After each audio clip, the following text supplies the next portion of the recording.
What is the most Michael Scott thing your boss has ever done?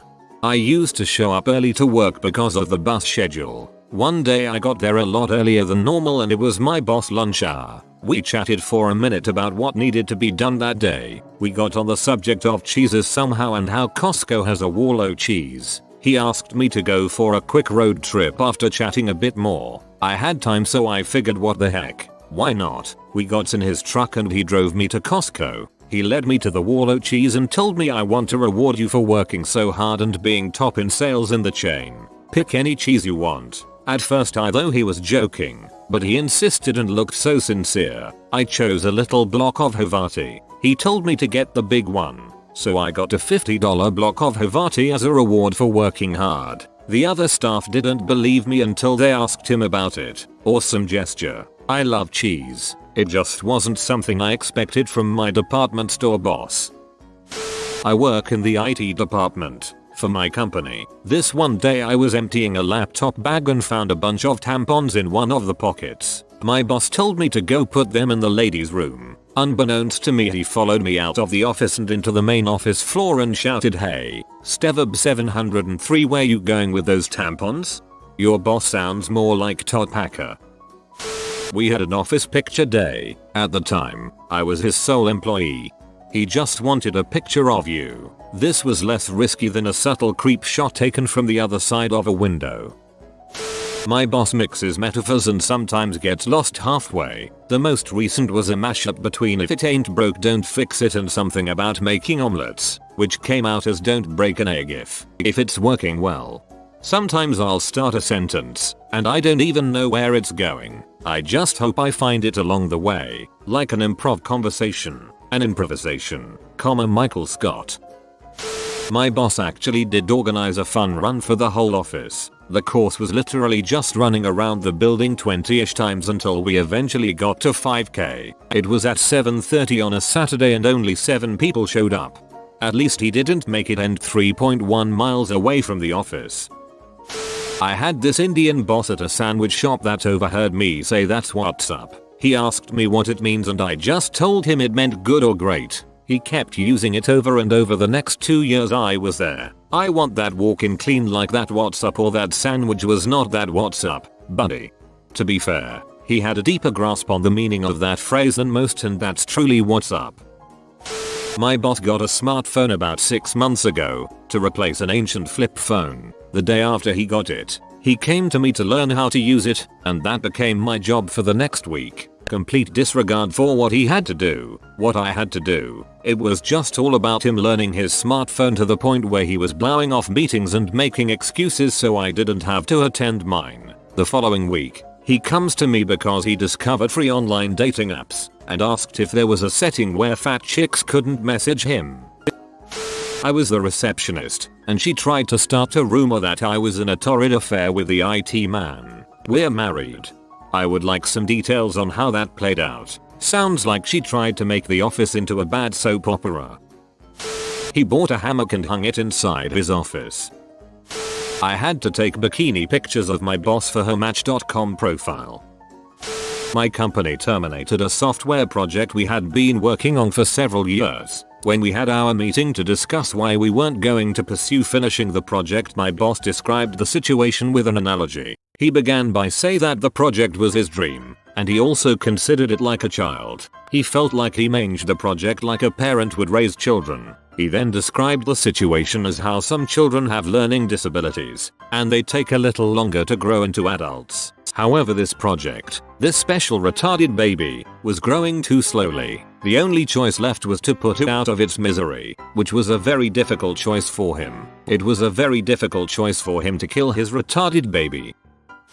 I really love my boss, but he does this thing sometimes where he'll go in for a high five, and when you reciprocate he grabs your hand like a hand hug or something and just makes eye contact and smiles for a few seconds. Too long. Finally he ends it with an alright and walks away.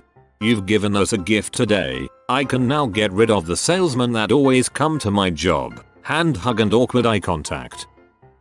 My boss is basically the female version of Michael Scott. She hollered at me to come into her office the other day to help her understand what was said in a voicemail reply. Of course I agreed because voicemails are hard to understand. The whole message plays and they left a website at the end. My manager says she can't figure out if they had some .com or .con. She has a tendency to hide her name tag and go watch sports out in the lobby. You just have to explain to her that .con is reserved for organized criminals. My boss acts noticeably more macho in front of ladies. He likes to bark orders at me in their presence, but not in a condescending way. I play along. He is a great guy and really looks out for me. You should enthusiastically shout yes sir and charge into whatever task he requested from you. I had a boss who got a promotion to senior manager. The very next day he pulled into the parking lot with a BMW 1 Series. No one on my team even knew they made a 1 Series, cheapest possible BMW badge car. He gets out wearing a BMW Polo and a white BMW hat. He offered to take me to lunch in it. He jumps on the highway, adjusts his BMW hat and says to me, "I don't exactly do 60 in this thing," does a little triumphant laughter and starts going 80. There was a cop on the bridge above us. We were immediately pulled over. He looked so defeated for the rest of the day.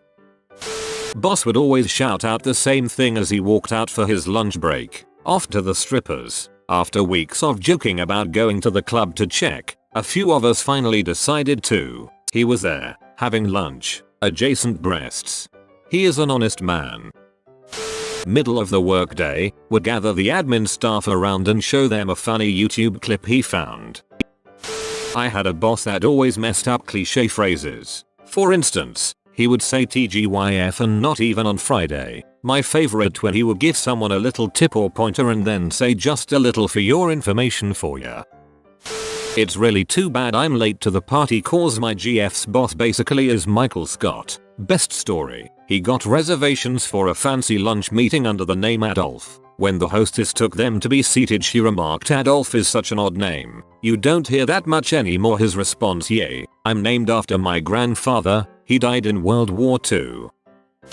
My boss intercepted some emails between a couple of co-workers in which they were referring to him as the fun sucker. He totally is. For a few weeks after that, he was noticeably mopey, and anytime he came over to our corner for something, he'd say something like, "Don't mind me, just the fun sucker coming around to suck the fun from your day." Of course he sounded just like a distraught Michael when he said crap like that. One day, we all get called into the conference room. He's got a scoreboard drawn up on the whiteboard, and an old trophy he'd bought from a thrift store, with the engraved placard from the previous owner's manure shoveling contest win still attached. He'd orchestrated a Harry Potter trivia contest for all of us, despite his total lack of knowledge on the subject, because he knew it was something his employees would enjoy. It was awesome, save for the fact that anytime it became especially obvious how much we were enjoying it, he'd shout, "I'm really redeeming myself for fun sucking," which would make things uncomfortable for a few seconds before play resumed. One of my co-workers has the trophy in her cubicle now.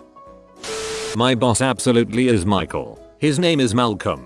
He looks the same and I'm always calling him Michael by mistake. I am essentially his Pam. He's the director of the company. Single guy, likes sports cars and only socializes with people who he knows through work. Confirmed winner. I do his Christmas cards for him and have to constantly avoid meetings that turn into lunches that turn into nights out with just him and my so. He eats at restaurants every night and brags about the loyalty discount he gets at the Curry House. On the top of my street, he's constantly calling me into his office to watch funny YouTube videos from about 5 years ago. For Christmas I bought him a jar of sweets which he keeps on his desk and I'm expected to keep it constantly refilled. If I really wanna keep him sweet, I fill it with old 60s sweets to make him nostalgic and he's amused for days. He sounds like a guy I'd feel bad for and try to hang out with him. Until I actually did hang out with him. Then I'd try to escape, but in his mind I'd be his new BFF. My last boss before I punched out of corporate America nearly 20 years ago had to be the basis for Michael Scott. The most Michael Scott thing he'd do was to cop a German accent anytime he was speaking to our German clients on the phone. He didn't speak a single word of German, so he compensated by trying to sound like a German speaking English. So many times, I struggled to keep from laughing in the middle of conference calls. ETA, he had no idea he was doing it, which is why it was so funny. I used to sit next to a guy at my office who does this as well. It's extremely awkward and makes me cringe when the whole office is silent listening to him put on a voice that sounds like he's doing an impersonation of Utter the fat German kid from The Simpsons. He's being serious, like he thinks he's being courteous by attempting to speak their native language, as he sees it. Thankfully not my boss and no longer a coworker. Had a guy that would slip into a southern accent whenever he spoke to black customers. He said it made them feel more comfortable. My boss at my old job once admitted to the whole office jokingly not jokingly that he sleeps with his wife naked. We were in the middle of a conversation and he just blurted it out loud. His attitude was in between showing it off and trying to be funny. Despite the awkward silence that followed his announcement, he was however a great boss.